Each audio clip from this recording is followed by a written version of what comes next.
மறக்க மாட்டேன், செத்தாலும் மறக்க மாட்டேன். இப்படி ஒரு பரதேசிக்கு கல்யாணம் பண்ணி வச்சு என் அப்பா எனக்கு பெரிய துரோகத்தை பண்ணிட்டாரு என்று கண்ணில் கோபம் தெறிக்க தன் தோழிகளிடம் தன் கணவன் சூர்யாவை பற்றி கேவலமாக பேசிக் கொண்டிருந்தாள் பிரீத்தி. சரி, இவருக்கு தான் அறிவில்ல, இவனுக்காவது அறிவிற்கு வேண்டாம். நல்ல அம்சமா ஒரு பெரிய இடத்து பொண்ணு மாட்டினா இதான் சான்ஸ்னு கம்புக்குமா வீட்டோட மாப்பிளைய வந்து உக்காந்துடுறது.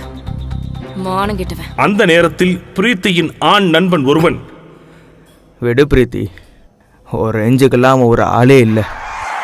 பிரீத்தியின் முடிவை எதிர்பார்க்காத சூர்யா சிலை போல் செய்வதறியாது அதிர்ச்சியில் நின்றான்.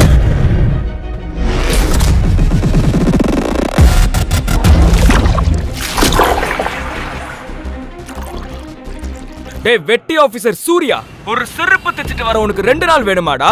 உன்னெல்லாம் எங்க அக்காக்கு கல்யாணம் பண்ணி வச்சான் பாரு எங்க அப்பன், அவன சொல்லணும்டா. அதை கேட்டு எரிச்சல் அடைந்த சூர்யா, இங்க பாரு சதீஷ், கொஞ்சம் பார்த்து பேச. எனக்கு இன்னைக்கு பர்த்டே, அதை கூட நிம்மதியா கொண்டாட விடாம நீ உங்க அம்மாவும் ஏன் என்ன பாடா படுத்துறீங்க? ஒரு வயசுக்கு மேல பர்த்டேங்கிறது கோடி கோடியா சம்பாரிச்சவனும் வாழ்க்கையில சாதிச்சவனும் கொண்டாடுறதுடா. நீ ஏன் எங்க வீட்டுல வெட்டியா ஓசி சோறு சாப்பிட்டுக்கிட்டு இருக்க? உனக்கு எதுக்குற அந்த பர்த்டே கொண்டாட்டம்? ஒழுங்கா போய் செருப்பு தைச்சிட்டு வா. சோத்துல இன்னைக்கு 2 துண்டு எக்ஸ்ட்ரா போட சொல்றேன். எலும்ப இல்ல 4 துண்டா போட சொல்லிட்டா போதுமா? பர்த்டே கிஃப்ட் ஒழுங்கா தச்சிட்டு வா என்று அசிங்கப்படுத்தி விட்டு சதீஷ் காலை கட் செய்ய சூர்யா தனது மாமியாரின் செருப்பை எடுத்து கோபத்தில் தூக்கி எறிய நினைத்தான். ஆனால் சுதாரித்துக் கொண்டான். என் காரத்தோட உனக்கு யார் உரிமை கொடுத்தது? அது அத்தை, பிரீத்தியை பேங்க் கூட்டிட்டு போயிட்டு வந்தேன். பிரீத்தி அவ என்னோட பொண்ணு இல்ல, அவளை உன்னோட பொண்டாட்டின்னு சொல்லு. அவளை கார்ல கூட்டிட்டு போகணும்னா சொந்தமா சம்பாதிச்சு செகண்ட் ஹேண்ட் கார் வாங்கி கூட்டிட்டு போ. அது சரி, உன்னை மதுரை பிச்சைக்காரனுக்கு செகண்ட் ஹேண்ட் இல்ல, 3rd ஹேண்ட் கார் வாங்குறது கூட கஷ்டம் தான். ஒன்னு பண்ணு, வாட்ச்மேன் கிட்ட இருந்து சைக்கிள் வாங்கி தரேன், அதுல உன் பொண்டாட்டிய கூட்டிட்டு போய் ஊர் சுத்தி காட்டு.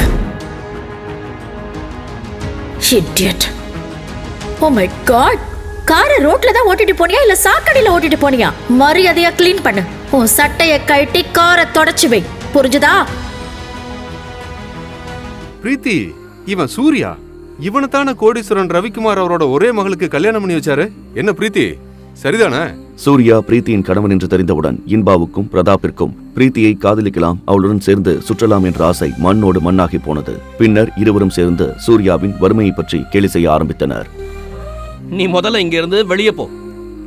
செக்யூரிட்டி, முதல்ல அந்த குப்பையை தூக்கி வெளியே போடு. அதே நேரத்தில் பர்த்டே பாய் கௌதம் அந்த இடத்திற்கு வர திடீரென்று அவன் பார்வை சூர்யாவின் மேல் விழுந்தது. சூர்யா பார்ட்டிக்கு வந்ததை பார்த்து அதிர்ந்து போனான் கௌதம். சூர்யா சக்கரவர்த்தி சார், நீங்களா? இந்த ஏழையோட பர்த்டே பார்ட்டிக்கு நீங்க வந்திருக்கீங்களா? என்னால நம்பவே முடியல. நீங்க இங்க வந்ததுக்கு நான் ரொம்ப கொடுத்து வச்சிருக்கணும். இப்ப எனக்கு சவால் விட்டது யாரு? அண்ணா, நான் ஜோக் பண்ணேன். நீங்க என் முன்னாடி நிக்கிறீங்கன்னு எனக்கு தெரியாது. ப்ளீஸ் என்ன மன்னிச்சிருங்க. ஓ, நீங்க சும்மா காமெடிக்கு சொன்னீங்களா? சரி, ஓகே. நம்ம ஏன் காமெடியை கண்டினியூ பண்ணக்கூடாது? இந்த மகேஸ்வரனோட காமெடி எப்படி இருக்குன்னு நான் உங்களுக்கு காமிக்கிறேன். அண்ணா, எதுவா இருந்தாலும் பேசி தீர்த்துக்கலாமே. என்னோட ஜோக் எப்படி இருக்கு? கராத்தேவில் பிளாக் பெல்ட் சாம்பியனான பிரதாப் தரையில் படுத்து தன் நெஞ்சை பிடித்துக் கொண்டு வலி தாங்க முடியாமல் கத்திக் கொண்டிருந்தான். இன்பாவிற்கும் அஸ்வினுக்கும் அவர்கள் கண்ணை அவர்களாலேயே நம்ப முடியவில்லை. இருவரும் தானாகவே வந்து மகேஸ்வரன் முன் மண்டியிட்டனர். அட சூர்யா சார், நீங்க எதுக்காக இதையெல்லாம் தூக்கிட்டு வரீங்க? என்னை கூப்பிட்டு இருந்தா நானே தூக்கிட்டு வந்திருப்பேனே. எக்ஸ்கியூஸ் மீ, நீங்க யாரோன்னு தப்பா நினைச்சு பேசிட்டு இருக்கீங்க. இவன் எங்க வேலைக்காரன், எங்க கூட தான் வந்தான். இல்ல மேடம், நான் தப்பான ஆள் கூட பேசல, கரெக்டான ஆள் கூட தான் பேசிக்கிட்டு இருக்கேன். எங்க ஹோட்டல் குரூப்ஸ் இந்த நிலையை அடையிறதுக்கு சூர்யா சார் போட்ட பிச்சை தான் காரணம்.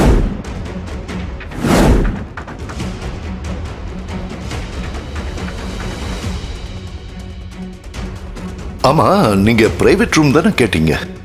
ஆமா, பிரைவேட் ரூம் தான் கேட்டோம். ஆனா நீங்க தான் டேபிள் ரூம் எதுவுமே இல்லைன்னு சொல்லிட்டீங்களே. மேடம், நீங்க சூர்யா சார் கூட வந்திருக்கீங்க, உங்களுக்கு பிரைவேட் ரூம் கிடையாது. நீங்க பல லட்சம் மதிப்பு இருக்கிற லக்ஸரி ஸ்யூட் ரூம் எடுத்துக்கோங்க. என்ன சார் கூல இது? உங்க அப்பாயின்மெண்ட்டுக்காக நான் எவ்வளவு நாள் காத்துக்கிட்டு இருக்கேன். நீங்க தான் சீஃப் கெஸ்ட், இவன் கைய பிடிச்சு பேசிட்டு இருக்கீங்க. He is just a servant. வாய் மூடுங்க. நீங்க யார்கிட்ட பேசிட்டு இருக்கீங்க தெரியுமா? அவரால தான் இன்னைக்கு நான் இந்த நிலைமையில இருக்கேன். என்கிட்ட எவ்வளவு மரியாதையா நடந்துக்கிறீங்களோ அதை விட 100 மடங்கு அதிக மரியாதையா சூரிய சாருக்கு நீங்க எல்லாரும் கொடுக்கணும். புரிஞ்சுதா? நான் மட்டும் இல்ல, என்னை மாதிரி எத்தனையோ அரசியல்வாதிகளையும் பிசினஸ் மேன்களையும் சூர்யா சார் உருவாக்கி இருக்கார். இன்னைக்கு இவ்வளவு நடந்ததுக்கு அப்புறமும் அவர் அமைதியா இருக்காருன்னா நிச்சயமா இதுக்கு முன்னாடி ஏதோ ஒரு காரணம் இருக்கும். புரிஞ்சுதா? என்ன ஏன் நடக்குது இங்க? அதான் சார் எனக்கு ஒன்றும் புரியல. சூர்யா சார், சார் வாங்க சார், நம்ம வீட்டுக்கு போலாம். அட வாங்க சார்.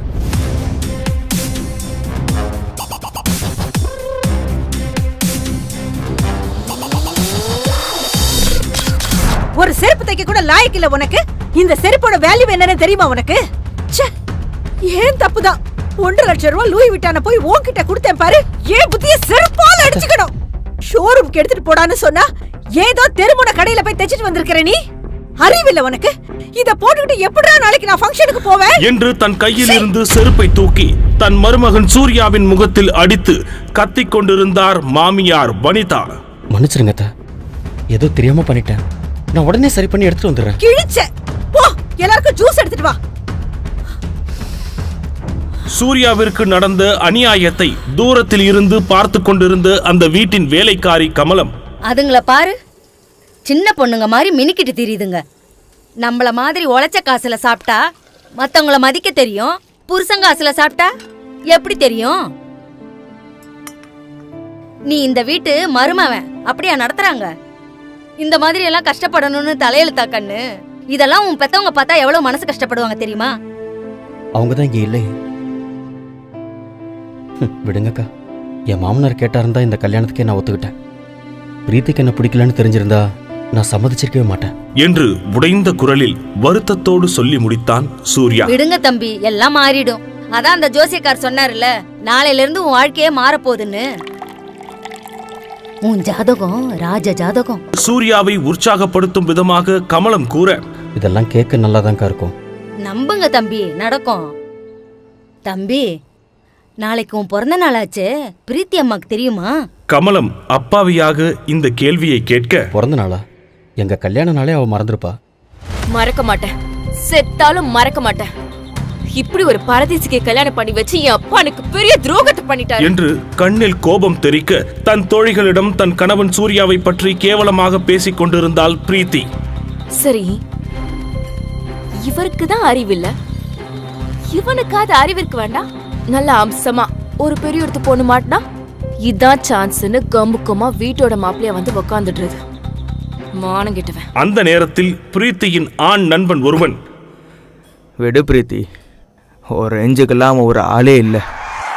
பிரீத்தியின் முடிவை எதிர்பார்க்காத சூர்யா சிலை போல் செய்வதறியாது அதிர்ச்சியில் நின்றான்.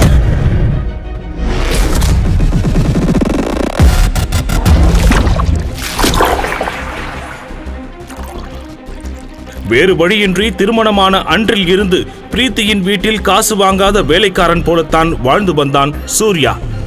பிரீத்திக்கு சூர்யா மீது இருந்த கொடூரமான வெறுப்பை புரிந்து கொண்ட அவளுடைய தோழி, உனக்கு பிடிக்கலனா டிவோர்ஸ் பண்ணிட வேண்டியதானடி. அது அவ்வளோ ஈஸி இல்லை. அப்படி நான் மட்டும் அவனை டிவோர்ஸ் பண்ணனா என் அப்பா அவர் சொத்துல இருந்து ஒரு பைசா கூட கொடுக்க மாட்டாரு. அண்ட் அந்த கல்யாணம் அவர் முடிவு பண்ணது.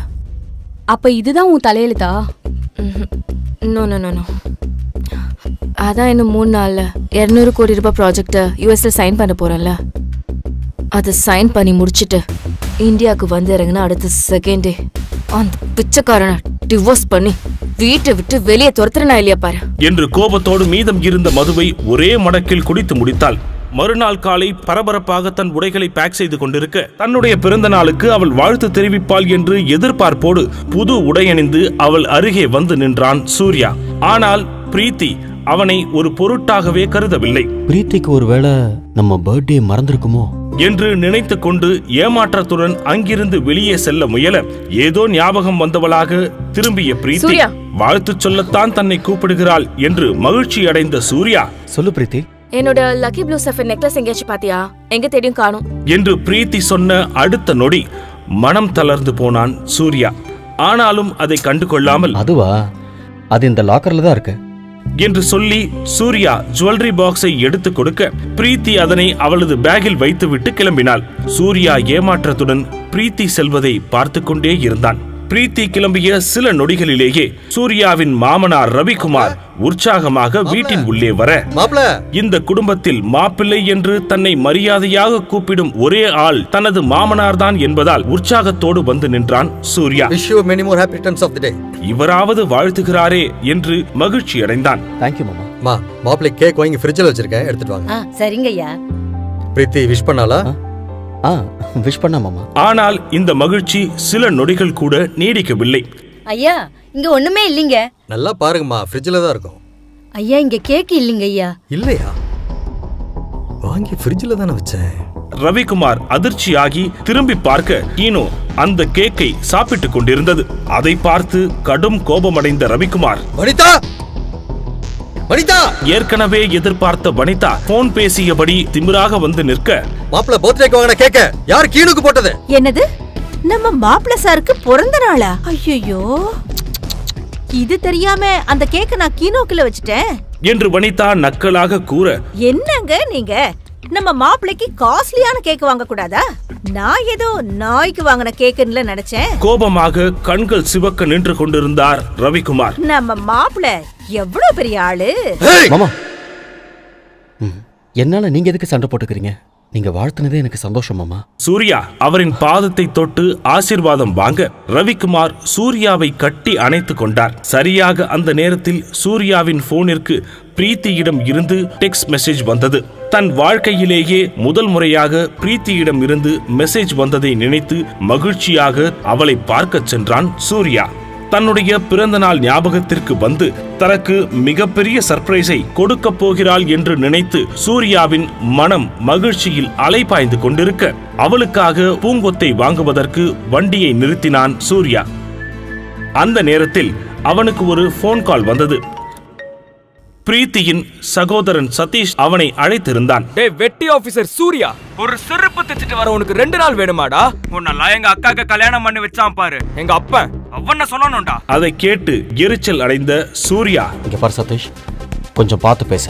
எனக்கு இன்னைக்கு பர்த்டே, அதை கூட நிம்மதியா கொண்டாட விடாம நீ உங்க அம்மாவும் ஏன் என்ன பாடா படுத்துறீங்க? ஒரு வயசுக்கு மேல பர்த்டேங்கிறது கோடி கோடியா சம்பாரிச்சவனும் வாழ்க்கையில சாதிச்சவனும் கொண்டாடுறதுடா. நீ ஏன் எங்க வீட்டுல வெட்டிய ஓசி சோறு சாப்பிட்டுக்கிட்டு இருக்க? உனக்கு எதுக்குற அந்த பர்த்டே கொண்டாட்டம்? ஒழுங்கா போய் செருப்பு தைச்சிட்டு வா. சோத்துல இன்னைக்கு 2 துண்டு எக்ஸ்ட்ரா போட சொல்றேன். எலும்ப இல்ல 4 துண்டா போட சொல்லிட்டா போதுமா? பர்த்டே கிஃப்ட் ஒழுங்கா தச்சிட்டு வா என்று அசிங்கப்படுத்தி விட்டு சதீஷ் காலை கட் செய்ய சூர்யா தனது மாமியாரின் செருப்பை எடுத்து கோபத்தில் தூக்கி எறிய நினைத்தான். ஆனால் சுதாரித்துக் கொண்டான். அண்ணா, இது இங்கே இருக்கட்டும், நான் வந்து என்று அந்த பூக்கடைக்காரரை பார்த்து சொல்லிவிட்டு பிரீத்தியை பார்க்கும் உற்சாகத்தில் பார்க்கிங் ஓரமாக பைக்கை நிறுத்திய சூர்யா திரும்பி நடப்பதற்குள் அந்த பைக்கில் வந்து மோதிய ஒரு காரை விட்டு வெளியே வந்த பிரீத்தியின் நண்பன் தேவா தன் தவறை மறைப்பதற்கு சூர்யாவை கோபமாக திட்ட ஆரம்பித்தான். டேய், கண்ணு தெரியாத கபோதி, உன் குப்பை பைக்க பார்க் பண்றதுக்கு ஏன் பார்க்கிங் தான் கிடைச்சதா? உன்னால என் வண்டி வேற ஸ்கிராச் ஆயிடுச்சுடா பரதேசி என்று தேவா கத்த சூர்யாவுக்கு கோபம் கொந்தளித்தது. இங்க பாருங்க, பார்த்து பேசுங்க. எடுக்க சொன்னா எடுக்க போறோம், அதுக்கு வந்து இடிப்பீங்களா? ஆக்சுவலா இங்க கோவப்பட வேண்டியது நானு என்று சொன்ன சூர்யாவை மேலும் கீழும் கேவலமாக பார்த்த தேவா, கோவப்பட்டுதான் பாரு, பார்க்க பரதேசி மாதிரி இருக்க. உன்னால எவன்டா உள்ள விட்டது? இன்னொரு வாட்டி நான் இந்த இடத்துல உன்னை பார்க்க கூடாது, புரியுதா? கிளம்புங்கிறது என்று தேவா கடுமையாக பேச தேவாவை முறைத்த சூர்யா தன் முழு கோபத்தையும் அடக்கிக் கொண்டு பிரீத்தியின் கேபினுக்கு செல்ல லிப்டில் ஏறினான். என் ஜுவல்லரி காணோம், எங்க போச்சுன்னே தெரியல. காம் டவுன், கண்டிப்பா பேக்ல தான் இருக்கும். தேடி பாரு. நான் எல்லா இடத்துலயும் நல்லா தேடிட்டேன், எங்கேயுமே காணோம். இந்த சூர்யா வேலையா தான் இருக்கும்.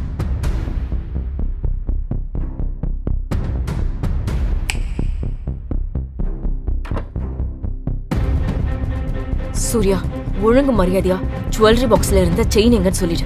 தெரியாதுன்னு மட்டும் சொல்லிடாத. பிரீத்தி கூறியதை கேட்டு சூர்யாவின் முகம் மாற, ஏய், இந்த நடிப்பெல்லாம் வீட்ல வச்சுக்கோ. செயின் வேணும்னு சொன்னப்போ அடுத்த செகண்ட் லாக்கர்ல இருந்து நீதான் எடுத்து கொடுத்த. நான் ஓபன் கூட பண்ணாம உன் மேல இருந்த நம்பிக்கையில எடுத்துட்டு வந்தேன். இப்ப உள்ள பார்த்தா செயினை காணோம். நீதான் எடுத்துக்கணும், மரியாதை கொடுத்துரு. பிரீத்தி, சத்தியமா நான் எடுக்கல பிரீத்தி. அது ப்ளூ சஃபர் பதிச்ச காஸ்ட்லி செயின். அதுவும் இல்லாம அது ஒரு லக்கி செயின். யுஎஸ் மீட்டிங் போகும்போது எடுத்துட்டு போகலான்னு இருந்தேன். விளையாடாம ஒழுங்கா கொடுத்துரு. பிரீத்தி ப்ளீஸ், எல்லாரும் பாக்குறாங்க. சட்டையிலிருந்து கையிட என்று மெல்லிய குரலில் அவளிடம் கெஞ்சினான். எடுக்க முடியாதுடா. உன்னை கல்யாணம் பண்ணதுல இருந்து என் மரியாதையே போச்சு. ஆபீஸ்ல இருக்கவங்களா உன்னை ஏன் நான் செலக்ட் பண்ண, எனக்கு உடல் ரீதியா ஏதோ பிரச்சனை இருக்குன்னு அவங்கள ஒரு முடிவுக்கு வந்துட்டாங்க. போதும், என் அப்பா சொன்ன ஒரே காரணத்துக்காக உன்னை கல்யாணம் பண்ணது போதும். அதனால நான் இப்போ அனுபவிக்கிறதும் போதும் என்று பிரீத்தி திட்டிக் கொண்டிருக்கும் போது அங்கே வந்த தேவா, பிரீத்தி என்ன பிரச்சனை? இவன் எதுக்கு உங்ககிட்ட பேசிட்டு இருக்கான்? What's happening? முதல்ல யார் இவன்? இவனை பத்தி பேசுறதுக்கு இவன் ஒருத்தே இல்ல. ஹேய், என் ஃபிளைட் போர்டிங்க்கு இன்னும் 1 hour தான் இருக்கு. அதுக்குள்ள என் செயின் கைக்கு வந்தாகணும், இல்லன்னா அவ்வளவுதான். பிரீத்தி டோன்ட் வரிடா. நீ அமெரிக்காக்கு போயிட்டு வந்த உடனே இதே மாதிரி செயின் நான் உனக்கு பிரசன்ட் பண்றேன். It will look lovely on you என்று தேவா பிரீத்தியின் தோளை தொட்டு ஆறுதலாக பேச, தேவாவை பார்த்து பிரீத்தி புன்னகைக்க சூர்யா மனமுடைந்து திரும்பி நடக்க ஆரம்பித்தான். ஏய் ஒரு நிமிஷம் இரு. என்னது இது கையில? குடு குடு குடு குடு. இது எதுக்கு? பிறந்த நாள் வாழ்த்துக்களுக்காக வந்தவன் திருடன் என்கின்ற பட்டத்துடன் மனமுடைந்து வெளியேறினான். பின்பு பார்க்கிங்கில் பித்து பிடித்தவன் போல் நின்று கொண்டிருந்த சூர்யாவிற்கு கமலம்மாவிடம் இருந்து கால் வந்தது. ஹலோ தம்பி, எங்க தேடி அந்த செயின் கிடைக்கலப்பா. இப்ப என்னப்பா பண்ண போற நீ என்று அக்கறையாக கேட்ட கமலத்திடம், அக்கா எனக்கு தெரியலக்கா என்று பாவமாக கூறினான் சூர்யா. என் தாலி செயின் இருக்குது, அத வேணா வச்சு புது செயின் வாங்கி பொண்ணுக்கு கொடுத்துறியா என்று கமலம் அப்பாவியாக சொல்ல, சூர்யா திடீரென உடைந்து அழ ஆரம்பித்தான். தம்பி தம்பி தம்பி. அக்கா அதெல்லாம் வேண்டாம்க்கா, நீங்க கேட்டதே போதும், நான் பாத்துக்கிறேன். சரி கண்ணு.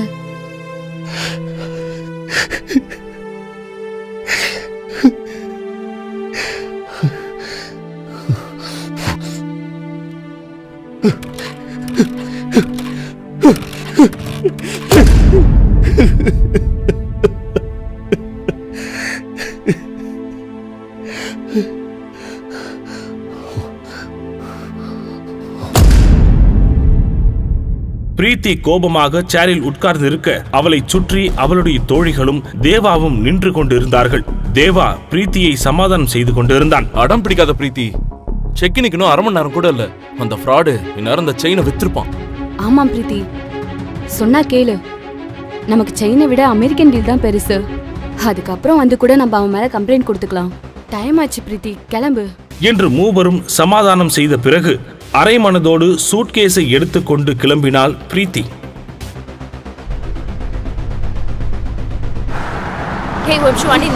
என்னாச்சு? இவன் வண்டியை பார்த்தாலே எனக்கு இரிட்டேட்டிங்கா இருக்கு என்று கூறிவிட்டு தேவாவை பார்த்த பிரீத்தி, அடிச்சு நொறுக்குடா என்று கோபமாக சொல்ல, தேவா மிகவும் வேகமாக தன் முன்னால் நின்ற சூர்யாவின் பைக்கை இடித்து தள்ளினார். திடீரென அந்த காரை வழிமறித்து ஒரு ஆட்டோ நிற்க சடன் பிரேக் போட்டு காரை நிறுத்தினான் தேவா.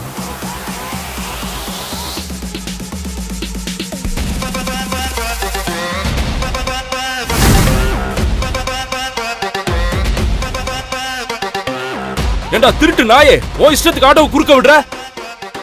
உன்னெல்லாம் ஆபீஸ்லயே செஞ்சிருக்கணும்டா.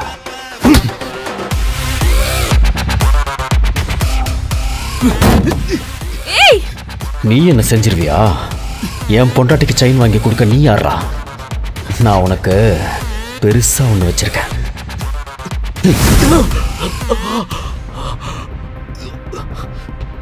பாத்தியா பிரீத்தி? நீ செயினை திருடிட்டு அவனை தப்பா பேசுறியா? உனக்குலாம் என்ன தகுதி இருக்கு?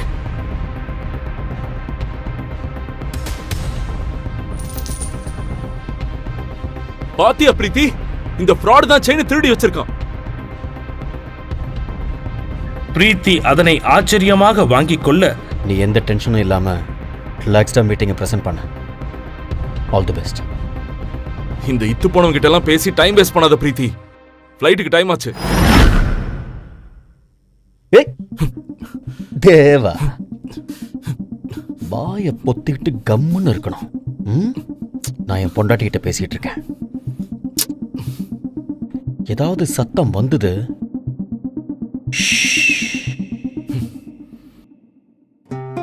நீ எதுக்கும் கவலைப்படாத பிரீத்தி. நீ இன்னைக்கு கண்டிப்பா யூஎஸ் போவ. பத்திரமா போயிட்டு வா. Don't worry. Bye.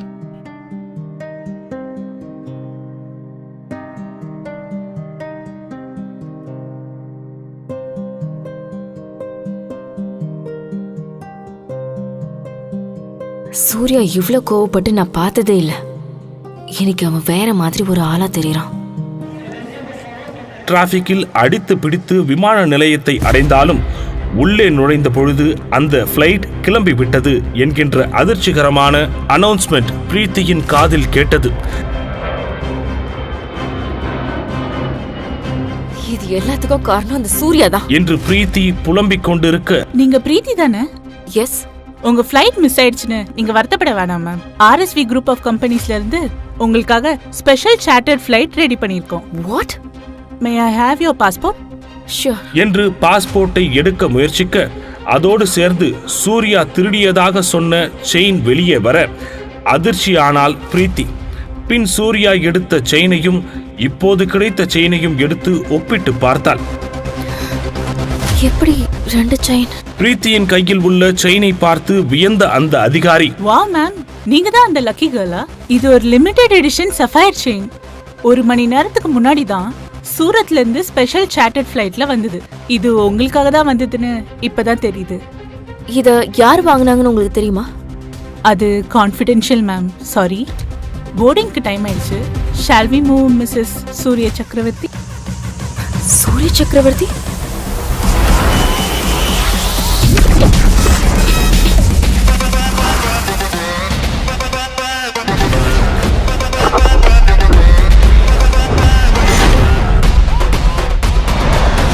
Happy birthday, sir. Welcome to the new league.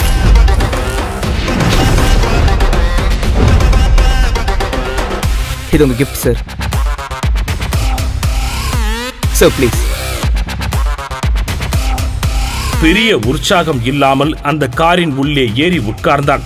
தன் பர்சில் இருக்கும் தன் அம்மா மற்றும் பிரீத்தியின் புகைப்படத்தை ஒருமுறை பார்க்கிறான். ஹலோ. ஹே பிரீத்தி, ஃப்ளைட் ஏறிட்டியா? இன்னும் இல்ல. என்னாச்சு? ஒரே நிமிஷம், என்ட்ரன்ஸ் கேட் கிட்ட மட்டும் வரியா? எதுக்கு? கொஞ்சம் அர்ஜென்ட், சீக்கிரம். இருவர். ஏர்போர்ட் என்ட்ரன்ஸுக்கு ஓடி வந்தாள் பிரீத்தி. அங்கே அவள் பார்த்தது கனவிலும் எதிர்பார்க்காதது. செருப்பு தைக்கச் சொன்ன மாமியாரே திடீரென்று எல்லோர் முன்னிலையிலும் மருமகன் காலில் விழுந்து மன்னிப்பு கேட்டது. ஏன்? தாலி கூட வாங்கித்தர வக்கில்லாத புருஷன் எப்படி தன் மனைவிக்கு பல கோடி ரூபாய் சார்ட்டர்ட் ஃப்ளைட்டை வாங்கி கொடுத்தான்? நீ எங்க போற? சார், நான் சூர்யா. நானும் இந்த பர்த்டே பார்ட்டிக்கு தான் வந்திருக்கேன். Hey guys, listen. இவனை பாத்தீங்களா? பார்க்கவே பிச்சைக்கார மாதிரி இருக்கான். ஆனா இவ்வளவு பெரிய கோடீஸ்வரன் கௌதமோட பர்த்டே பார்ட்டிக்கு வந்ததா சொல்றான். கேட்கவே காமெடியா இருக்கு.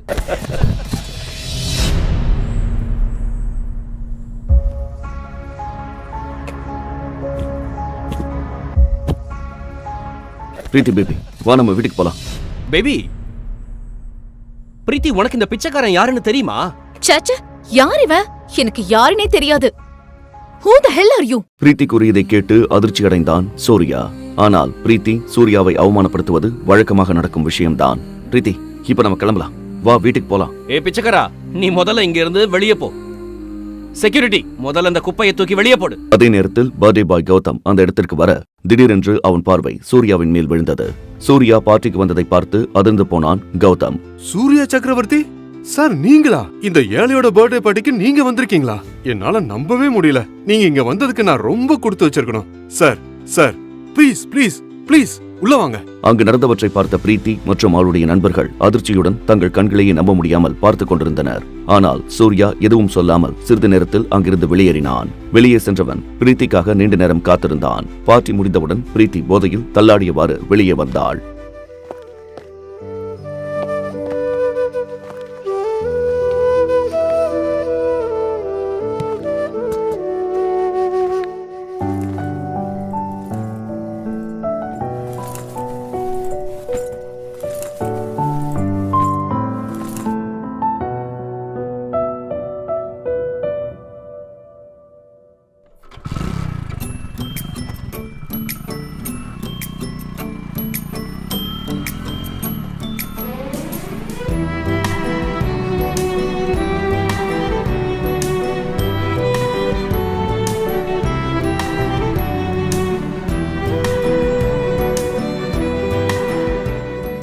சூர்யா எப்படியோ சமாளித்து பிரீத்தியை அழைத்துக் கொண்டு தன் மாமியார் வீட்டுக்கு வந்து சேர்ந்தான். சூர்யா தன் மாமியார் வீட்டில் ஒரு வேலைக்காரனாகவே வாழ்ந்து வந்தான். அங்கு வேலைக்காரர்கள் முதல் அனைவரும் அவனை கேலி செய்வதையே வாடிக்கையாக கொண்டிருந்தார்கள். வீட்டுக்கு வந்து சேர்ந்தவுடன் பிரீத்தியின் பெரியப்பா மகன் சதீஷ் கதவை திறந்தான். நீ எல்லாம் ஒரு ஆம்பளை, இப்படி கேவலமா வாழ்றதுக்கு எங்கேயாவது போய் சாகலாம். சூர்யா எதுவும் சொல்லாமல் அமைதியாகவே உள்ளே சென்றான். பிரீத்தியின் தங்கையும் அங்குதான் தங்கியிருந்தாள். சூர்யாவிற்கு தினமும் இது போன்ற வார்த்தைகளை கேட்டு கேட்டு பழகி போய்விட்டது. சூர்யா பிரீத்தியின் மேல் வைத்திருந்த உண்மையான காதலுக்காக இவை அனைத்தையும் பொறுத்துக் கொண்டான்.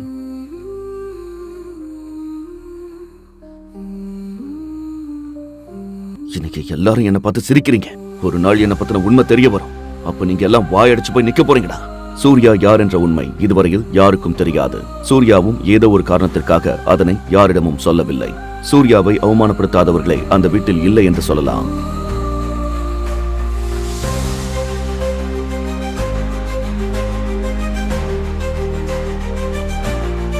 அவனது மாமியார் வனிதாவோ சூர்யாவையும் பிரீத்தியையும் எப்படியாவது பிரித்துவிட வேண்டும் என்று பல சதி வேலைகளை செய்து கொண்டே இருந்தாள்.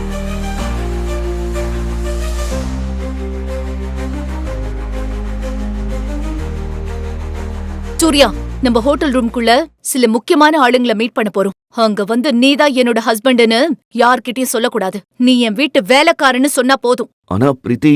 சூர்யா, உனக்கு தெரியுமா, உள்ள இருக்கிறவங்க எல்லாம் ரொம்ப பெரிய பணக்காரங்க. அவங்களுக்கு என்னோட புருஷன் ஒரு ஏழைன்னு தெரிஞ்சா எனக்கு ரொம்ப அசிங்கமா போயிரும். பிரீத்தி சொன்னதை கேட்டு சூர்யாவின் முகம் இருண்டு போனது. இது போன்ற ஏச்சு பேச்சுக்கள் ஒன்றும் சூர்யாவிற்கு புதிதல்ல.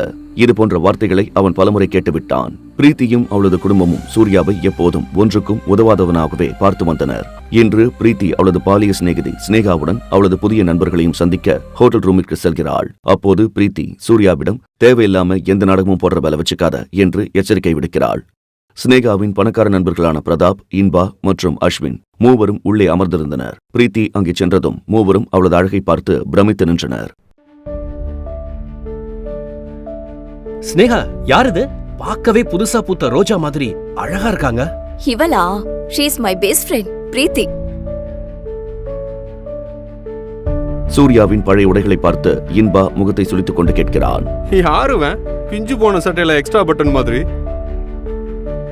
அதற்கு சூர்யா, என் பேரு சூர்யா. ஓ, எனக்கு ஞாபகம் வந்துருச்சு. பிரீத்தி, இவன் சூர்யா. இவனத்தான கோடீஸ்வரன் ரவிக்குமார் அவரோட ஒரே மகளுக்கு கல்யாணம் பண்ணி வச்சாரு. என்ன பிரீத்தி, சரிதானே? சூர்யா பிரீத்தியின் கணவன் என்று தெரிந்தவுடன் இன்பாவுக்கும் பிரதாப்பிற்கும் பிரீத்தியை காதலிக்கலாம், அவளுடன் சேர்ந்து சுற்றலாம் என்ற ஆசை மண்ணோடு மண்ணாகி போனது. பின்னர் இருவரும் சேர்ந்து சூர்யாவின் வறுமையை பற்றி கேலி செய்ய ஆரம்பித்தனர்.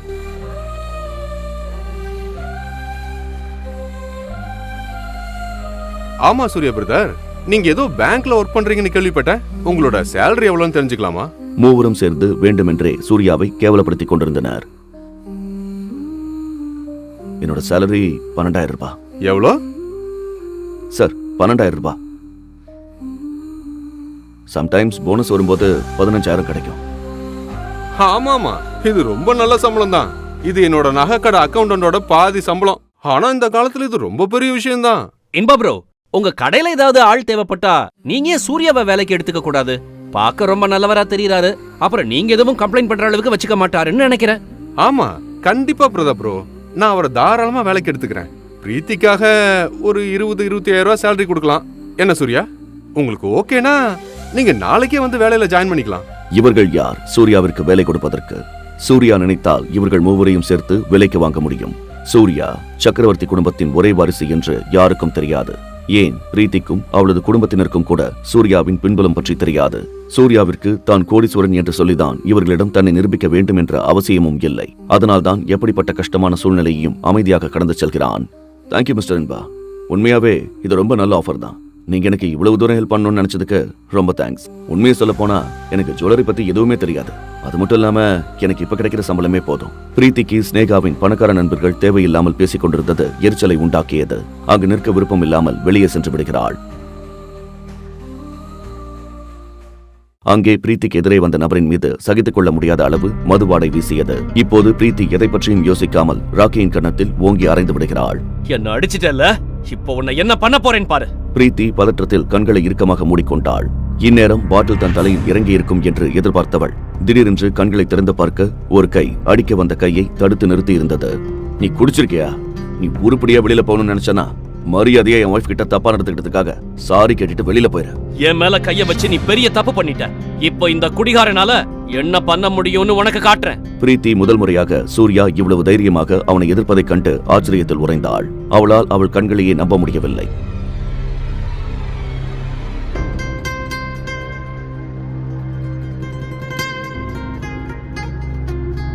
அதே சமயம் ஏதோ சத்தம் கேட்க இன்பாவும் பிரதாப்பும் அந்த இடத்திற்கு ஓடி வந்தனர்.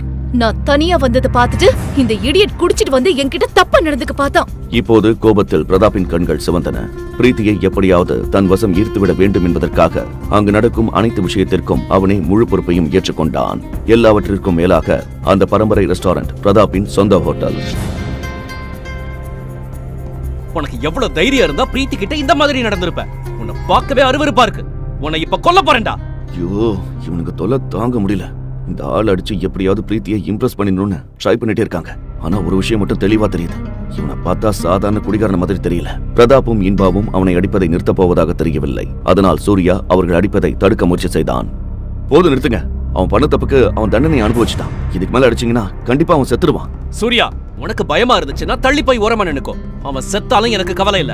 நான் தான் இந்த ஹோட்டலோட ஓனர். அதனால இதை எப்படி ஈஸியா சால்வ் பண்ணணும்னு எனக்கு தெரியும். இந்த சூர்யா சரியான கோடையா இருப்பான் போல இருக்கு. பிரீத்திக்கு சூர்யாவை பார்க்க பார்க்க எரிச்சலாக வந்தது. பிரீத்தி பிரதாப்பையும் இன்பாவையும் பார்த்து, போதும், அவனை விட்டுருங்க. என்ன சூர்யா ப்ரோ, இதுக்கெல்லாம் போய் பயந்துக்கிறீங்க? நீங்க கொஞ்ச நாள் என் கூட இருந்தீங்கன்னா எங்களை மாதிரியே தைரியமான ஆளா மாறிடுவீங்க. அஸ்வின் சூர்யாவை கிண்டல் செய்கிறான் என்பது அவனுக்கு தெளிவாக தெரிந்தது. இருந்தாலும் சூர்யா அவர்களை எதுவும் சொல்லவில்லை. அதே சமயம் சில ரவுடிகள் உள்ளே நுழைந்தனர். அதனை பார்த்த பிரதாப், இவ்வளவு அடி வாங்கியும் திரும்ப வந்திருக்கான்னா இவங்களுக்கு இன்னும் நிறைய பாடம் கத்து கொடுக்க வேண்டியிருக்கு. வெயிட் பண்ணுங்க, இவங்களை கொஞ்சம் கவனிச்சிட்டு வந்துடுறேன். பிரதாப் ஒன்றும் சாதாரண ஃபைட்டர் இல்லை. அவன் கராத்தேவில் பிளாக் பெல்ட் சாம்பியன்.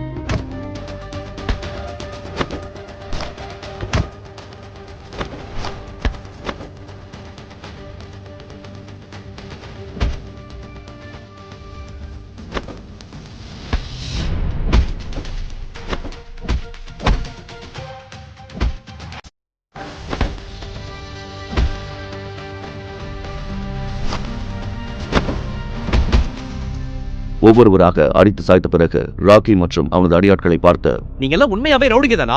உங்களுக்கு எல்லாம் ரவுடியா இருக்கவே தகுதியே இல்ல. வாவ், கலக்கிட்டீங்க பிரதாப். ரொம்ப நல்ல வேலை செஞ்சீங்க. இதுக்கப்புறமா அந்த ரவுடிங்க நம்ம பக்கத்துல வரணும்னு கூட யோசிக்க மாட்டாங்க.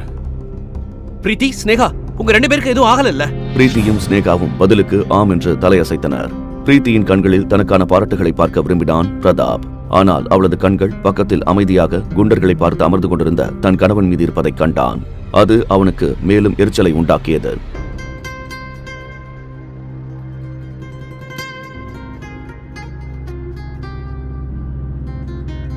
இந்த தடியன்களை என்ன செய்யலாம்? யாரையாவது வர சொல்லி உங்களை புதைச்சிடலாமா? வேணாம் ப்ரோ, இவங்களை என்னோட வேலைக்காரங்க பாத்துக்குவாங்க. நீங்க ரெண்டு பேரும் வாங்க போலாம். இன்பாவிற்கு எதையும் செய்ய துணிச்சல் இல்லை என்பதால் தன்னை மிகைப்படுத்தி காட்டவே முயற்சி செய்து கொண்டிருந்தான்.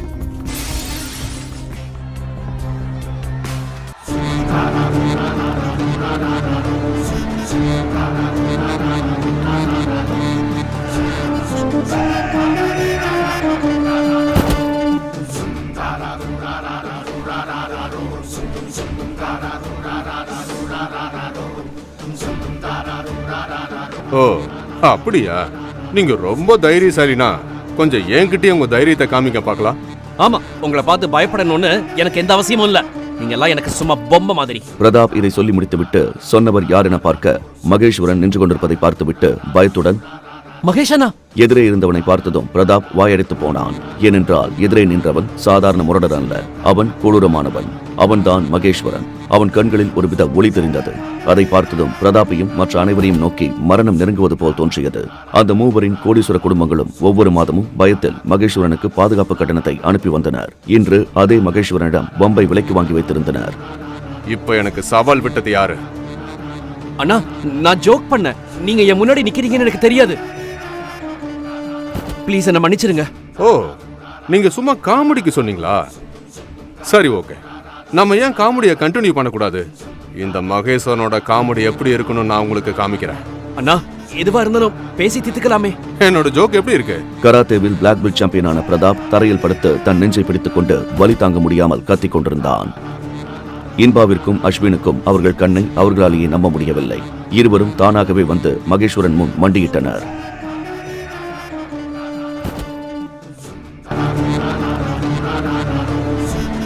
அங்கே ஸ்னேகாவின் நண்பர்கள் மூவரும் வலி தாங்க முடியாமல் கதறிக் கொண்டிருந்தனர். அதை பார்த்து பிரீத்தியும் ஸ்னேகாவும் பயத்துடன் என்ன செய்வதென்றே புரியாமல் தவித்துக் கொண்டிருந்தனர். ஆனால் இவர்களின் சிறு தவறால் தான் நாம் மிகப்பெரிய பிரச்சனையில் மாட்டிக்கொண்டோம் என்று பிரீத்தி நினைத்தாள். ஆனால் மகேஸ்வரனோ அங்கு நடப்பதை பார்த்து ரசித்துக் கொண்டிருந்தான். அந்த மொட்டத்தில் என பார்க்கும் போதே எனக்கு அவன் சாதாரண குடிகாரன் இல்லைன்னு சந்தேகமா தான் இருந்துச்சு.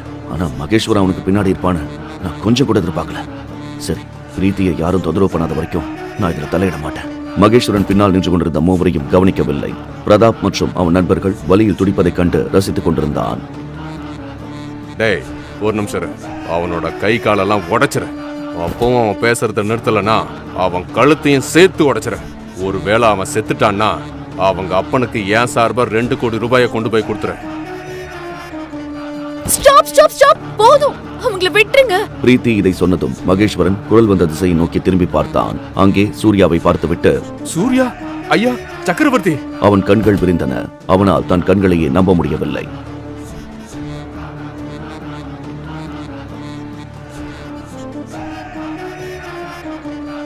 இங்கிருந்து எல்லாரும் முதல்ல வெளியில போங்க.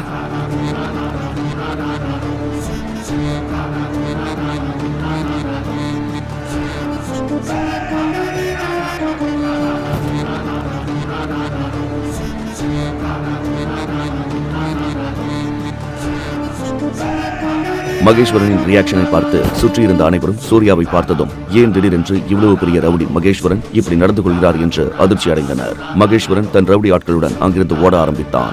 மகேஸ்வரனும் சூர்யாவும் இதற்கு முன் எங்காவது சந்தித்திருக்கிறார்களா? சூர்யா உண்மையிலேயே கோடீஸ்வரன் தானா? அவன் கோடீஸ்வரன் என்றால் ஏன் மாமியார் வீட்டின் வேலைக்காரனாக அனைத்து அவமானங்களையும் தாங்கிக் கொண்டு அடிமை வாழ்க்கை வாழ்ந்து கொண்டிருக்கிறான்?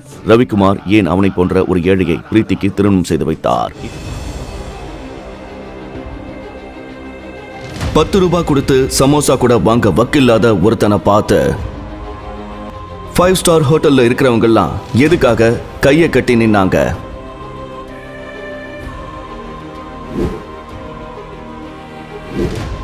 நாட்டிலேயே பெரிய கோடீஸ்வரன் எதுக்காக தன்னோட மகளை ஒண்ணுமே இல்லாத அனாதைக்கு கல்யாணம் பண்ணி வச்சாரு?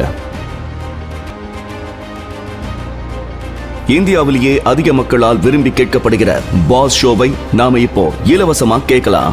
வாங்க. டேய் சூர்யா, என் காரத்தோட உனக்கு யார் உரிமை கொடுத்தது? அது வந்து அத்தை, பிரீத்தியை பேங்க் கூட்டிட்டு போயிட்டு வந்தேன். பிரீத்தி அவ என்னோட பொண்ணு இல்ல, அவளை உன்னோட பொண்டாட்டின்னு சொல்லு. அவளை கார்ல கூட்டிட்டு போகணும்னா சொந்தமா சம்பாதிச்சு செகண்ட் ஹேண்ட் கார் வாங்கி கூட்டிட்டு போ. அது சரி, உன்னை மதுரை பிச்சைக்காரனுக்கு செகண்ட் ஹேண்ட் இல்ல, 3rd ஹேண்ட் கார் வாங்குறது கூட கஷ்டம். ஒன்னு பண்ணு, வாட்ச்மேன் கிட்ட இருந்து சைக்கிள் வாங்கி தரேன், அதுல உன் பொண்டாட்டியை கூட்டிட்டு போய் ஊர் சுத்தி காட்டு. இடியட். ஓ மை காட், காரை ரோட்ல தான் ஓட்டிட்டு போனியா இல்ல சாக்கடையில ஓட்டிட்டு போனியா? மரியாதையா கிளீன் பண்ணு. உன் சட்டைய கழட்டி காரை தொடச்சு வை, புரிஞ்சுதா?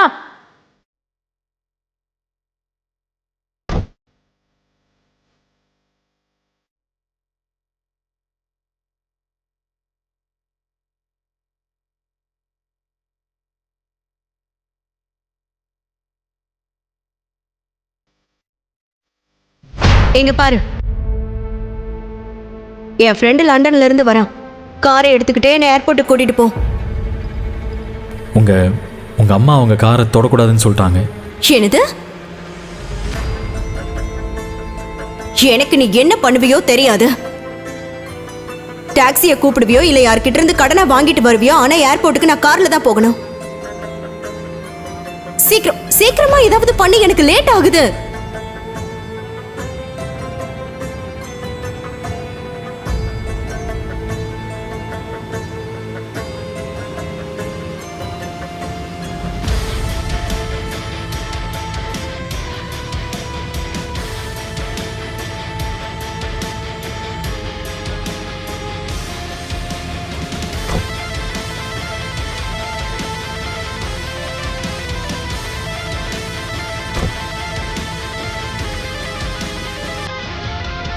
4704. அப்புறம் பிரீத்தி, யார் உன்னோட அந்த ஃப்ரெண்டு? ஸ்னேகா தான். என்னது, அந்த பைத்தியக்காரியா? அவளா வரா? அவ எதுக்கா இங்க வரா?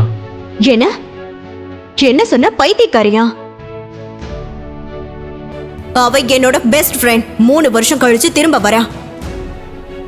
சீக்கிரமா போ, நான் அவளை பார்க்க ரொம்ப ஆர்வமா இருக்கேன். ஊட்டியிலேயே மிகப்பெரிய பணக்கார RSP group of company owner Surya. அவனோட மாமியார் தவிர்த்து இன்னொரு பொண்ணு பேரை கேட்டதும் இவ்ளோ பயந்து நடுங்குறானா அது ஸ்னேகா தான். ஸ்னேகாவும் பிரீத்தியும் சின்ன வயசுல இருந்து பெஸ்ட் ஃப்ரெண்ட்ஸ். 3 வருஷத்துக்கு முன்னால ஸ்னேகா சூர்யாவுக்கும் பிரீத்திக்கும் நடந்த கல்யாணத்தை தடுத்து நிறுத்தி பிரீத்திய சூர்யா கிட்ட இருந்து பிரிக்க ட்ரை பண்ணா.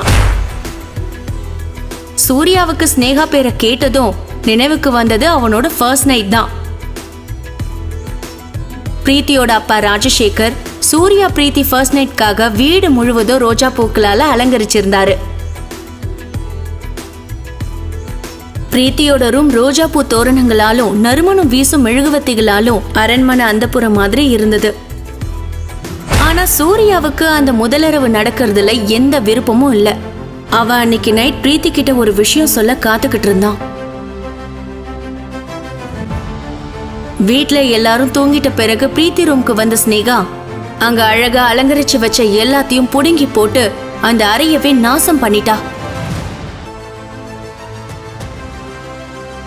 இவ்வளவும் பண்ண ஸ்னேகா சூர்யா கிட்ட வந்து அவனை மிரட்டவும் செஞ்சா. கல்யாணம் ஆனதை காரணமா வச்சுக்கிட்டு பிரீத்தி கிட்ட ஏதாவது நெருங்கி பழக நினைச்சா எல்லாரும் முன்னாலையும் அசிங்கப்படுத்தி போட்டுக்க கூட துணி இல்லாம ரோட்ல ஓட விட்டுருவனும் சூர்யாவை வாழவே விட மாட்டனும் மிரட்டிட்டு போனா. உனக்கெல்லாம் பிரீத்தி கூட கல்யாணம் ஆனதே பெரிய விஷயம், இதுல ஃபர்ஸ்ட் நைட் வேற கேக்குதான்னு கேவலப்படுத்திட்டு போனா. ஸ்னேகா அன்னைக்கு பைத்தியக்காரத்தனமா பண்ண எல்லாம் சூர்யாவுக்கு நினைவில் அப்படியே இருக்கு. அன்னைக்கு மட்டும் இல்ல, அதுக்கப்புறம் ஒவ்வொரு நாளும் ஸ்னேகா சூர்யாவை கொடுமைப்படுத்திக்கிட்டே இருந்தா.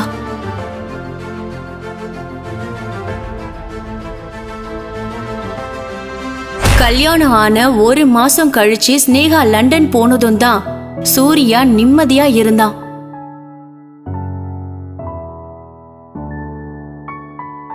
இதோ வரால, இவதான் ஸ்னேகா. ஸ்னேகாவும் பிரீத்தியும் சின்ன வயசுல இருந்தே ஒரே தட்டுல சாப்பிட்டு ஒரே மாதிரி ட்ரெஸ் போட்டு அவ்வளோ க்ளோஸ் ஃப்ரெண்ட்ஸா இருந்தவங்க. ஸ்னேகா அவளோட பேருக்கு ஏத்த மாதிரி அழகாவும் திமுறாவும் இருப்பா. ஹாய். அவளோட பர்சனாலிட்டியும் அதே மாதிரி தான் இருக்கும். Welcome back to India. I missed you. வா போலாம். Yeah I missed you dear. Preethi ஒரு நிமிஷம். இந்தியாவிலே மிகப்பெரிய நம்பர் 1 கோடீஸ்வர கம்பெனி ஆர்எஸ்பி குரூப்ஸ் ப்ராஜெக்ட் உனக்கு கிடைச்சதா கேள்விப்பட்டு. ஆமா, உண்மைதான். ஆனா அது கிடைக்க காரணம் சூர்யாதான். சூர்யாவா? சூர்யாவா உனக்கு ஹெல்ப் பண்ணா? பிரீத்தி சும்மா காமெடி பண்ணாத. நான் ஆர்எஸ்பி குரூப்ஸ் ப்ராஜெக்ட் பத்தி பேசிட்டு இருக்கேன், பேங்க்ல போய் செக் போடுறத பத்தி பேசல. சரி, உனக்கு என் மேல நம்பிக்கை இல்லைன்னா இதோ சூர்யா கிட்டே கேளு. அட, இந்த சூர்யாவை பத்தி தான் சொல்லிட்டு இருந்தியா? ஓ, நான் உன்னோட டிரைவர் பத்தி பேசிட்டு இருக்கேன்னு நினைச்சேன். ஸ்னேகா சூர்யாவை வேணும்னே அசிங்கப்படுத்துறத புரிஞ்சுக்கிட்ட பிரீத்தி சூர்யாவுக்கும் ஸ்னேகாவுக்கும் பிரச்சனை வராம இருக்க பேச்ச மாத்துனா. ஸ்னேகா, உனக்கு பசிக்கலையா? நாம இங்க இருந்து பேசிட்டு இருக்கிறதுக்கு நல்ல ஒரு ரெஸ்டாரண்ட் போய் ஏன் சாப்பிடக்கூடாது? பிரீத்தி, என்னை பத்தி நல்லா புரிஞ்சு வச்சிருக்கிறது நீ மட்டும்தான். லண்டன்ல காஞ்சி போன பிரெட் சாப்பிட்டு என் நாக்கு செத்து போயிடுச்சு. நான் இந்தியா வந்ததுமே நல்ல காரசாரமா விருந்து சாப்பிடணும் தான் நினைச்சிட்டு இருந்தேன். வா சீக்கிரம் போல, எனக்கு இப்பவே நாக்கு ஊறுது. ஒரு நிமிஷம், என்ன அங்கே நிக்கிற? இங்க இருக்கிற பெட்டியெல்லாம் யார் தூக்கிட்டு வருவா? யாரு? பிரீத்தியா தூக்கிட்டு வருவா? இல்லல. வா வா பிரீத்தி, போலாம். ஆமா பிரீத்தி, இந்த சூர்யா கூட உனக்கு வாழ பிடிக்கலனா எதுக்காக அவனை கூட வச்சிட்டு இருக்க? எங்கேயாவது துரத்தி விட்டுரு. நான் இந்த ஊர்லயே உனக்கு ரொம்ப அழகான பணக்கார மாப்பிள்ளையா பாக்குறேன். கொஞ்சம் பேர் புதுசா பிசினஸ் ஸ்டார்ட் பண்ணிருக்காங்க, சில பேர் ஃபேமிலி பிசினஸ் பாத்துக்கிறாங்க. ஆனா நான் அடிச்சு சொல்றேன் பிரீத்தி, அவங்க எல்லாருமே சூர்யாவை விட எல்லா விதத்திலயும் பெட்டரா தான் இருப்பாங்க. ஸ்னேகா, கொஞ்ச நேரம் வாயை மூடிட்டு நான் சொல்றத கேளு. இதுன்னு பைத்தியக்காரத்தனமா பேசிட்டு இருக்க? நான் சூர்யாவை டிவோர்ஸ் பண்ண மாட்டேன். அட்லீஸ்ட் அவனா என்னை விட்டு பிரிஞ்சு போற வரைக்கும் என்னால அவனை விட்டு பிரிய முடியாது. ஓகேவா? புரிஞ்சுதா? ஸ்னேகாவுக்கு அங்க என்ன நடக்குதுன்னே புரியல. ஒண்ணுமே இல்லாத அனாதை சூர்யாவுக்காக பிரீத்தி எதுக்காக இவ்ளோ சப்போர்ட் பண்ணி பேசுறா? அவ்வளோ பெரிய RSP குரூப்ஸ் ப்ராஜெக்ட் கிடைக்க காரணம் சூர்யாவா எப்படி இருக்க முடியும்னு புரியாம குழப்பத்துல இருந்தா. பிரீத்தி, உனக்குன்னு ஒரு சொந்த கார் கூட இல்லையா? கார் வீட்ல இருக்கு, என்கிட்ட டிரைவிங் லைசென்ஸ் இல்ல, அதனாலதான். ஓய் சூர்யா, உனக்கு என்ன, உன்கிட்டயும் கார் இல்லையா? இல்லை, என்னால் காரெல்லாம் வாங்க முடியாது. சூர்யா மூஞ்சில அடிச்ச மாதிரி சொன்ன பதில் ஸ்னேகாவுக்கு அடுத்து என்ன கேட்கறதுனே தெரியல. நம்ம பெஸ்ட் ஃப்ரெண்ட் கிட்ட சொந்தமா ஒரு கார் கூட இல்லையான்னு மனசுல நினைச்சுக்கிட்டா.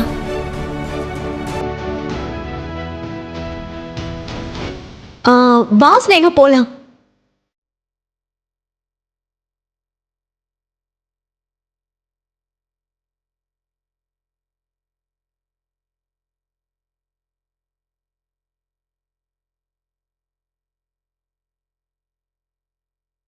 மூணு பேரும் ஊட்டிலேயே மிகப்பெரிய ஹோட்டலான பிரைட் ஹோட்டலுக்கு வந்து இறங்குனாங்க.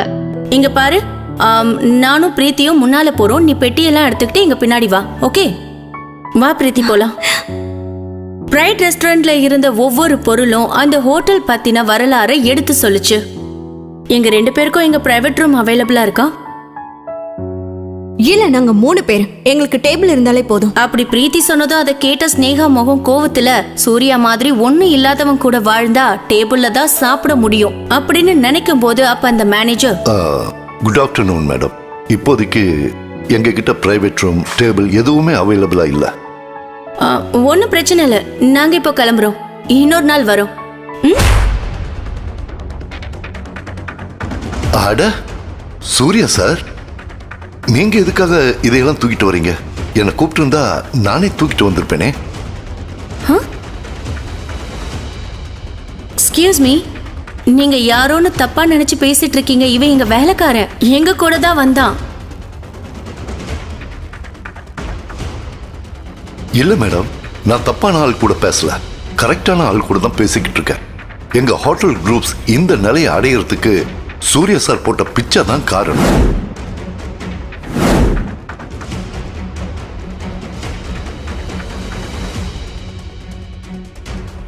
ஆமா, நீங்க பிரைவேட் ரூம் தானே கேட்டீங்க? ஆமா, பிரைவேட் ரூம் தான் கேட்டோம். ஆனா நீங்க தான் டேபிள் ரூம் எதுவுமே இல்லைன்னு சொல்லிட்டீங்களே. மேடம், நீங்க சூர்யா சார் கூட வந்திருக்கீங்க, உங்களுக்கு பிரைவேட் ரூம் கிடையாது. நீங்க பல லட்சம் மதிப்பு இருக்கிற லக்ஸரி ஸ்யூட் ரூம் எடுத்துக்கோங்க. சீக்கிரமா வேற காரை வர சொல்லு மேன், அப்புறம் இதை சரி பண்ணலாம். ரவிக்குமார் பேசிக்கொண்டே நடு ரோட்டை கிராஸ் செய்து கொண்டிருக்கும் பொழுது அவர் எதிரே ஒரு வண்டி பிரேக் பிடிக்காமல் வந்து கொண்டிருந்தது. ரவிக்குமார் அதை சற்றும் கவனிக்காமல் தொலைபேசியில் பேசிக் கொண்டிருக்க அதை கவனித்துக் கொண்டிருந்த சூர்யா திடுக்கிட்டு வேகமாக ஓடிச் சென்று ரவிக்குமாரை பிடித்து வேகமாக தள்ளிக்கொண்டு ரோட்டை விட்டு வெளியே சென்றான். பிரேக் பிடிக்காமல் வந்த அந்த வண்டி வேகமாக கிராஸ் செய்ய நூல் இழையில் ரவிக்குமார் உயிர் தப்பினார். 3 ஆண்டுகளுக்கு முன்னர் ஊட்டி பஸ் ஸ்டாண்டிற்கு வந்து இறங்கிய சூர்யாவின் கையில் வெறும் 200 ரூபாய் பணம் மட்டுமே இருந்தது. அதோடு அவன் முகத்தில் பெரும் சோகமும் நிரம்பி இருந்தது. குறைந்த விலைக்கு சாப்பிட ஒரு ரோட்டு கடைக்கு சென்றான். அப்போது திடீரென அவனது அம்மாவின் ஞாபகம் வர கண்களில் இருந்து கண்ணீர் கசியத் தொடங்கியது. சூர்யாவிற்கு எல்லாமே அவனது அம்மாதான். நீண்ட நாட்களாக உடல்நிலை சரியில்லாமல் மரணப்படுக்கையில் கிடந்த அவனது அம்மாவை காப்பாற்ற சில லட்சங்கள் தேவைப்பட்டன. இதில் பெரிய கொடுமை என்னவென்றால் சூர்யாவிற்கு அவனது சொந்த குடும்பத்தாரே உதவுவதற்கு முன்வரவில்லை. சரியான சிகிச்சையை உரிய நேரத்தில் அளிக்காததால் சூர்யாவின் அம்மா இந்த உலகை விட்டு மறைந்து விட்டார். சொந்தங்கள் மீதும் இந்த வாழ்க்கையின் மீதும் இருந்த நம்பிக்கை அவனது அம்மாவின் மரணம் முற்றிலும் இழக்கச் செய்திருந்தது. இதோ இப்போது அனாதையாக இந்த ரோட்டு கடையில் சாப்பிட முடியாமல் கை காய்ந்து போகும் அளவிற்கு நீண்ட நேரமாக தன்னிலை மறந்து அமர்ந்திருந்தான் சூர்யா. என் உயிரை காப்பாத்துனதுக்கு ரொம்ப நன்றி சார். பரவாயில்ல சார், நன்றியெல்லாம் வேணாம் சார். அப்படி இல்ல தம்பி, நீங்க நினைச்சிருந்தா இதோ மத்தவங்கள மாதிரி தள்ளி நின்று சும்மா வேடிக்கை பார்த்துருக்கலாம். ஆனா நீங்க அப்படி செய்யலையே. ரொம்ப தைரியமா துணிஞ்சு முன்ன வந்து என் உயிரை காப்பாத்திருக்கீங்க. இது சாதாரணம் கிடையாது, பெரிய விஷயம் தம்பி. நீங்க யாரு? இங்க ஊட்டியில தான் இருக்கீங்களா? நான் வந்து ஐயா, பையன் வெளியூர்னு சொன்னா சொந்த பந்தம்லாம் யாரும் இல்லை, பொழப்ப தேடி வந்திருக்கான். காலையிலேருந்து நம்ம கடையில் தான் உட்காந்துருக்கான். பார்க்கவே பாவமாக இருந்துச்சு, அதான் இருந்து சாப்பிட்டு போன்னு உட்கார வச்சிருக்கேன். நல்ல வேளை நீங்கள் வந்துட்டீங்க. தம்பி, சொல்லணும்னு தோணுது, தப்பா நினைச்சுக்காதீங்க. நீங்க பேசாம என் கூடயே வந்துருங்களேன். உங்களுக்கு ஒரு நல்ல வேலையை நான் ஏற்பாடு பண்ணி தரேன். இல்லை சார், பரவாயில்ல. இன்னைக்கு தான் உங்களை முதல் தடவையா பார்க்கறேன். ஆனாலும் என்னமோ தெரியல, மனசுக்குள்ள ஏதோ ரொம்ப தெரிஞ்ச உறவு மாதிரி ஒரு உணர்வு. நீங்க என் உயிரை காப்பாத்திருக்கீங்கன்றதுக்காக இதை நான் சொல்லல, என் மனசார சத்தியமா சொல்றேன். சார் சார், நான் யாருன்னு உங்களுக்கு தெரியாது, நீங்கள் யாருன்னு எனக்கு தெரியாது. ஏதோ உங்களை காப்பாற்றிட்டேங்கிற உணர்ச்சி வசத்தில் நீங்கள் சொல்கிறீங்க. ஆனால் அதை ஏற்றுக்கலாமா வேணாமாங்கிற மனக்குழப்பத்தில் நான் இருக்கேன் சார். ஏற்கனவே பல பிரச்சனையில் இருக்கேன் சார். என்னை விட்டுருங்க சார், நான் கிளம்புறேன். தம்பி, ஐயா இந்த ஊர்லேயே ரொம்ப பெரிய மனுஷன் தம்பி. கொடுத்த வாக்க மீறவே மாட்டாரு. அதோட இன்னைக்கு என்னெல்லாம் நடந்திருக்குன்னு யோசிச்சு பாரு. நீ ஏன் ஊட்டிக்கு வரணும்? அப்படியே வந்தாலும் இங்கே இவ்வளவு கடைகள் இருக்கும்போது என் கடையில் வந்து ஏன் சாப்பிடணும்? உன் கஷ்டத்தை கேட்டு சங்கடப்பட்டு உன்னை ஏன் இங்கே இருக்க சொல்லணும்? எல்லாமே ஒரு காரணமாக தான் நடந்துட்டு இருக்கு தம்பி. எதை பற்றி யோசிக்காம ஐயாவோட கிளம்பி போங்க. சூர்யாவின் உள்ளுணர்வும் ரவிக்குமாருடன் தான் செல்வது சரியாக இருக்கும் என கூறியது. அங்கிருந்து கிளம்பிய ரவிக்குமார் சூர்யாவை தன்னுடைய பங்களாவிற்கு அழைத்துச் சென்றார். வரும் வழியில் சூர்யாவிடம் பேச்சு கொடுத்து கொண்டே வந்த ரவிக்குமார் அவன் ஒரு MBA கிராஜுவேட் என்பதை தெரிந்து கொண்டார். அதோடு சூர்யாவின் வலது கையில் இருந்த பெரிய மச்சத்தையும் ரவிக்குமார் கவனித்தார். அதே போன்றதொரு மச்சத்தை இதற்கு முன்னால் எங்கோ பார்த்திருப்பதை உணர்ந்த ரவிக்குமார் அது எங்கே, யாரிடம் என்பதை நினைவு கூற முயன்றார். ஆனால் அவருக்கு சட்டென எதுவும் நினைவுக்கு வரவில்லை. ரவிக்குமார் மற்றும் சூர்யா இருவரும் வீட்டுக்குள்ளே செல்ல, பாருங்க, தம்பி பேரு சூர்யா, வெளியூர்ல இருந்து வந்திருக்கார். கொஞ்ச நேரத்துக்கு முன்ன பஸ் ஸ்டாண்ட் பக்கத்துல ஒரு பெரிய ஆக்சிடென்ட்ல என் உயிரே போயிருக்கும். அதுல இருந்து தம்பி தான் என்ன காப்பாத்தினாரு. அப்பா, உங்களுக்கு ஒன்றும் ஆகலையே? இல்லம்மா, எனக்கு ஒண்ணும் இல்ல. அதான் சொன்னேனே, சரியான சமயத்துக்கு வந்து இந்த தம்பி என்ன காப்பாத்திட்டாரு. ரவிக்குமார் பேசிக் கொண்டிருக்க வனிதா மற்றும் சந்தியா இருவரும் அலட்சியமாக இருந்தனர். பிரீத்தி சூர்யாவின் பக்கம் திரும்பி பார்த்து கனிவான பார்வையுடன் பேசினாள். சூர்யா, உங்களுக்கு எப்படி நன்றி சொல்றதுனே தெரியல. எனக்கு எங்க அப்பா தான் எல்லாமே. அவரோட உயிரை நீங்க காப்பாத்திருக்கீங்க.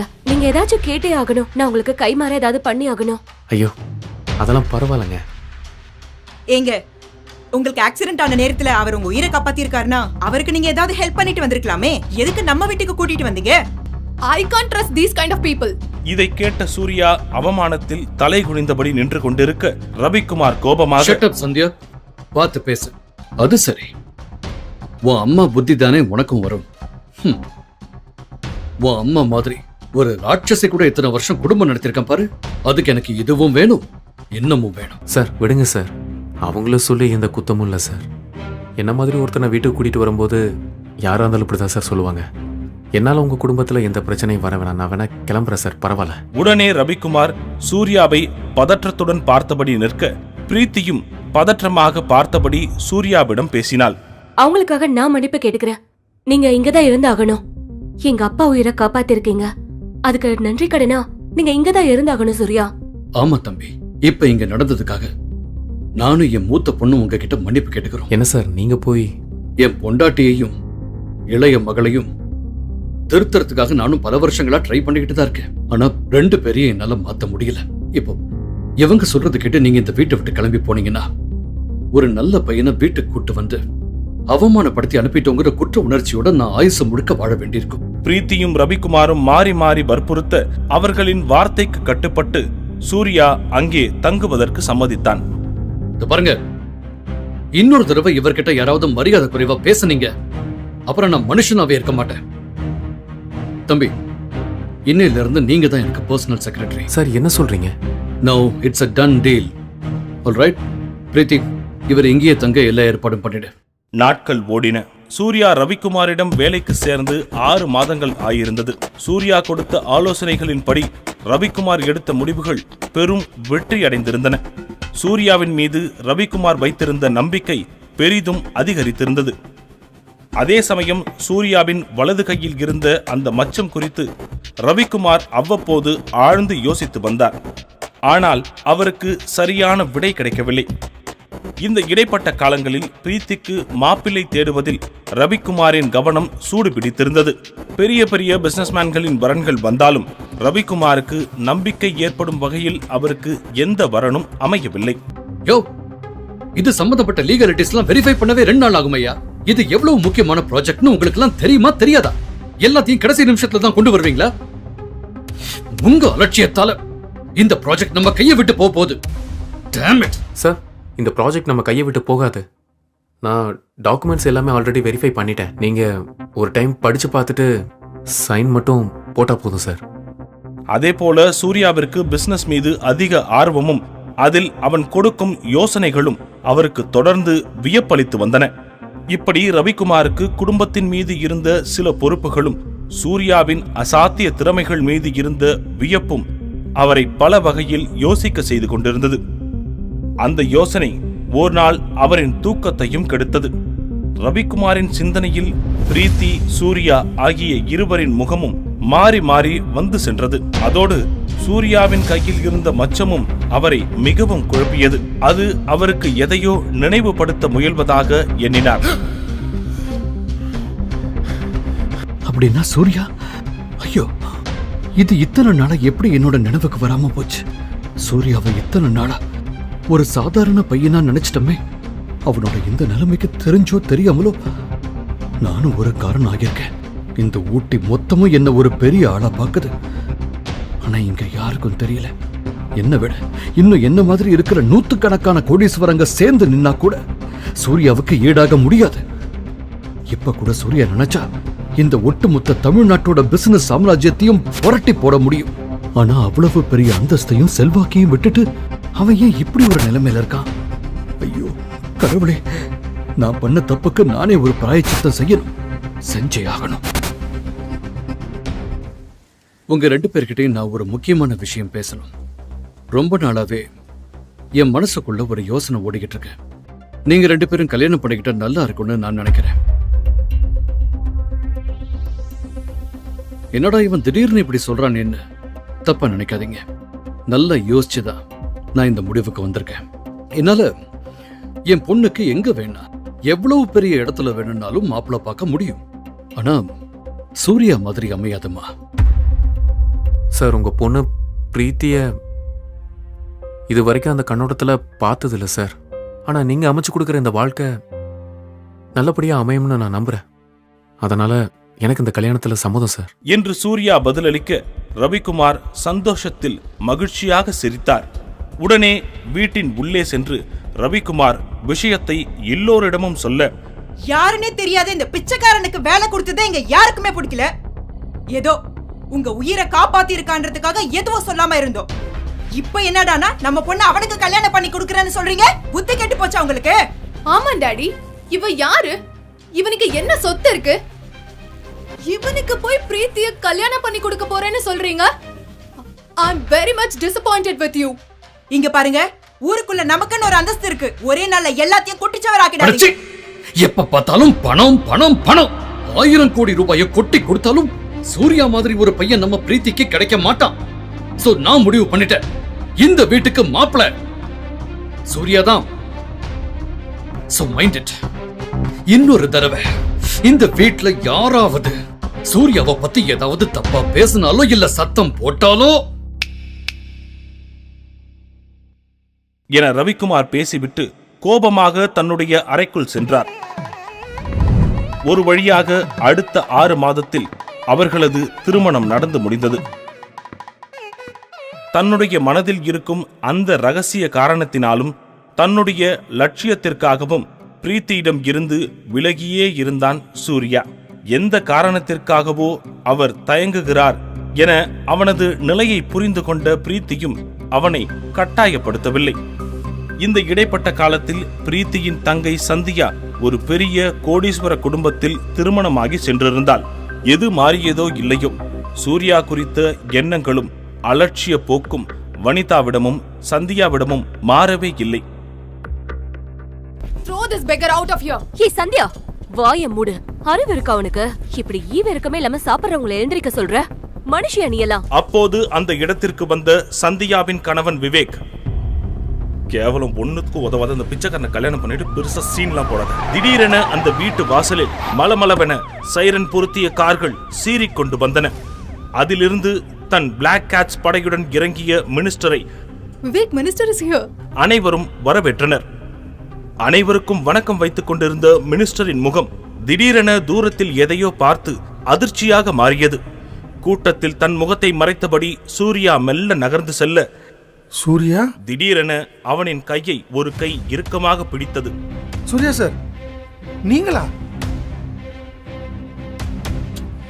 என்ன சார் கூல இது?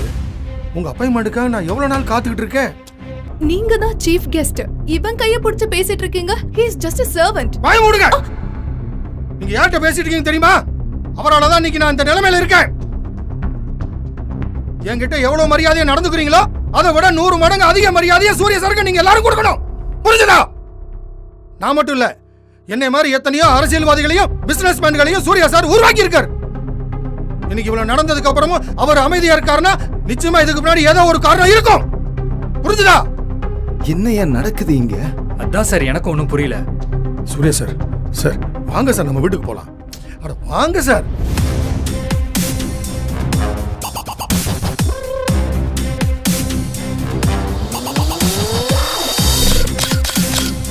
ஆனால் அதே சமயம் அவன் கண்ணில் ஒரு கோப கனலும் பெரிய ஆளுமைக்கான ஒளியும் தெரிந்தது.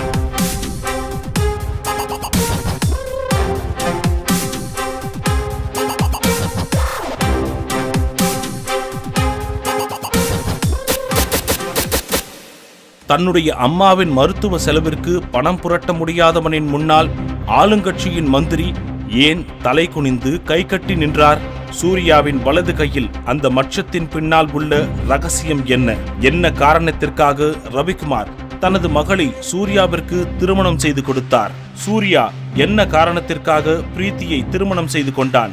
இத்தனை அவமானங்கள் பட்டிருந்தாலும் இது நாள் வரைக்கும் சூர்யா தன்னுடைய உண்மை முகத்தை வெளிப்படுத்தாதது ஏன்? முழு கதையையும் கேட்டு மகிழ பாக்கெட் FM ஆப்பை டவுன்லோட் செய்யுங்கள். லிங்க் டிஸ்கிரிப்ஷனில் கொடுக்கப்பட்டுள்ளது.